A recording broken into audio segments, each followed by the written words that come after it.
കവിത golden diamonds presence Pluto. ഇപ്പോൾ കാണാം സൈനപ്ലേയിൽ.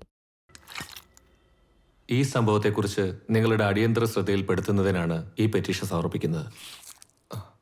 അതുകൊണ്ട് തന്നെ എത്രയും പെട്ടെന്ന് നടപടി സ്വീകരിക്കണമെന്ന് വിനീതമായി അപേക്ഷിക്കുന്നു. സാറേ, ഇതാണ് അവളുടെ പരാതി. ഇതിപ്പോൾ ഒരുപാടായി. ഇവിടെ ജോലി ചെയ്തിരുന്ന ഒരാൾക്ക് എന്നോടും സ്ഥാപനത്തോടും തോന്നുന്ന വ്യക്തിപരമായൊരു ദേഷ്യം, പ്രൊഫഷണൽ ജലസി, അങ്ങനെ അങ്ങ് തള്ളിക്കളഞ്ഞേക്ക്. അല്ല സാർ, അത് താനിപ്പോ പോയിക്കോ. അപ്പോ വൈകിട്ട് റിസോർട്ടിൽ വിടാം. പിന്നെ സ്പെഷ്യലായിട്ട് 2 തലയുള്ള കോഴിയുണ്ട്, കഴിക്കില്ലോ അല്ലേ? കഴിക്കാം. ഭാവന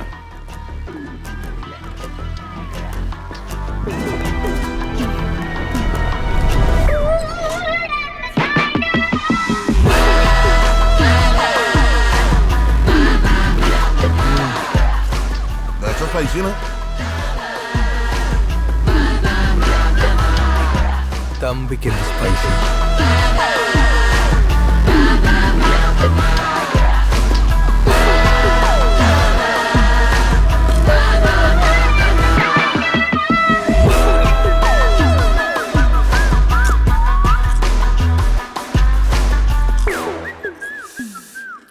ഡോക്ടർക്ക് ഡോക്ടറുടെ പണിയില്ലേ, അത് മാത്രം ചെയ്താൽ പോരെ?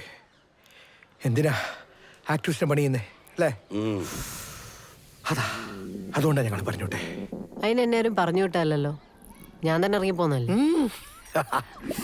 പിന്നെ എന്റെ ക്ലിനിക്ക് നല്ല അടിപൊളിയായിട്ട് പോകുന്നുണ്ട്. നടക്കുന്നുണ്ട്. അതുകൊണ്ടെന്താ ഡോക്ടറിന്റെ ക്ലിനിക്ക് വരുന്ന മൃഗങ്ങളൊക്കെ ചത്തൊടുക്കുന്നത് ചികിത്സാ പിഴവാന്നാ നാട്ടുകാരുടെ ഒരു പറച്ചിൽ അല്ലേ? അവരൊരു പരാതി കൊടുത്താ ഡോക്ടറിന്റെ പണി പോവും.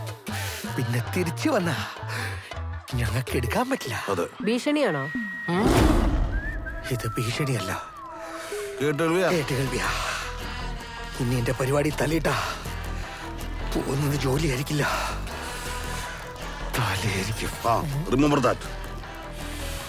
നമുക്ക് നോട്ടല്ല. എന്ത് ചിപ്സാണോ ഇത്? ഞാൻ അപ്പളെ പറഞ്ഞ ജോള ചിപ്സിന് മതിരിക്കൂ.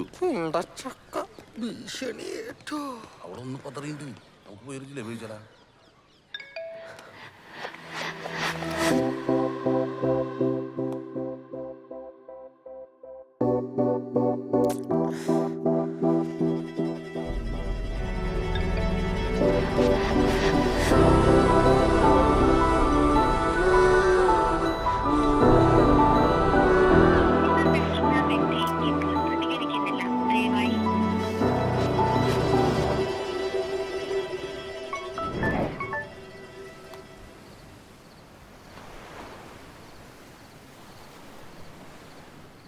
അളിയാ, അളിയന്റെ ശരിക്കുള്ള പേരെന്താ?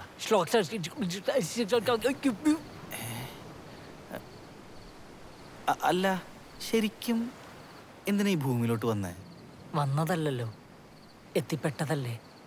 അപ്പൊ വഴിതെറ്റി വന്നാണല്ലേ. ഈ അവിടെ വല്ലതും ആണോ അളിയന്റെ നാട്? ഐ മീൻ ഗ്രഹം. താങ്കളുടെ നഗ്ന നേത്രങ്ങൾ കൊണ്ട് അത് കാണാൻ സാധിക്കുകയില്ല. ഓ, പക്ഷെ ഞാനത് സാധ്യമാക്കാം.